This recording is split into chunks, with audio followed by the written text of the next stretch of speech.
नमस्कार दोस्तों, मैं मुकेश चौधरी, गंगा प्रहरी, भागलपुर। और एक छोटा सा मैसेज देना है। मैसेज इसलिए देना चाह रहे हैं कि बारिश के मौसम की शुरुआत हो चुकी है। गंगा नदी का जलस्तर भी धीरे धीरे बढ़ रहा है। ये सब तो अच्छा बात है। अब खराब बात यह है कि नदी के आसपास के क्षेत्र में जो छोटे छोटे सांप रहते हैं उनका तो घर तो खत्म हो रहा है, तो वो क्या करेंगे, सूखे वाले क्षेत्र की तरफ आएंगे। तो ये मैसेज देना चाह रहे हैं कि बाय चांस भगवान ना करे अगर कहीं पर सांप दिख जाए आप लोगों को, तो सबसे पहला काम ये करें कि काबिल नहीं बने, एकदम काबिल नहीं बने। वो सांप को छोड़ दें, अगर वो जा रहा है उसे जाने दें, कहीं हल्ला करने की जरूरत नहीं है। अगर लगता है कि सांप आपके घर में है, वो कहीं बाहर नहीं निकल पा रहा है, खुद से कुछ नहीं करें, वन विभाग को फोन करें, डिपार्टमेंट से आदमी आएंगे, वो सांप को रेस्क्यू करके लेके चले जाएंगे।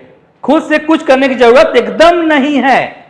दूसरी बात और, अगर आप सांप को नहीं जानते हैं कि कौन से प्रजाति का सांप है, तो ये तो माइंड सेट करके रखिए कि वो सांप हमारे लिए हानिकारक है, छोड़ दीजिए, जाने दीजिए उसको। अगर बाय चांस ऐसा रहे कि नहीं अब कोई उपाय नहीं है, सांप को खुद से ही हटाना पड़ेगा, तो सेफ्टी फॉलो कीजिए। ग्लव्स पहनना है, सेल्फी स्टिक आता है स्नैक पकड़ने के लिए, वो सब लीजिए। और भीड़ लगने एकदम नहीं दीजिए। कोशिश कीजिए कि आप स्वयं से खुद ना करें, जो एक्सपर्ट हो उनको बुलाया जाए। और सांप को मारने का सोचिएगा भी नहीं। ये हमारे मित्र हैं, हमारे दुश्मन नहीं है।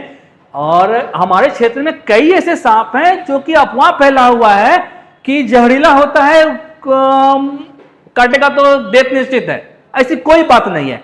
भगवान ना करे अगर सांप किसी को कट कर ले, काट ले, अगर भगवान ना करे, तो कहीं झाड़ फूक में जाने की जरूरत एकदम नहीं है। नजदीकी अस्पताल, सरकारी अस्पताल में जाइएगा, एंटी वेनम का कुछ वो इलाज वगैरह करेगा, ठीक हो जाइएगा। सरकारी में ही जाइएगा, कहीं झाड़ फूक में जाने की जरूरत एकदम से नहीं है। और सुरक्षा ही बचाव है।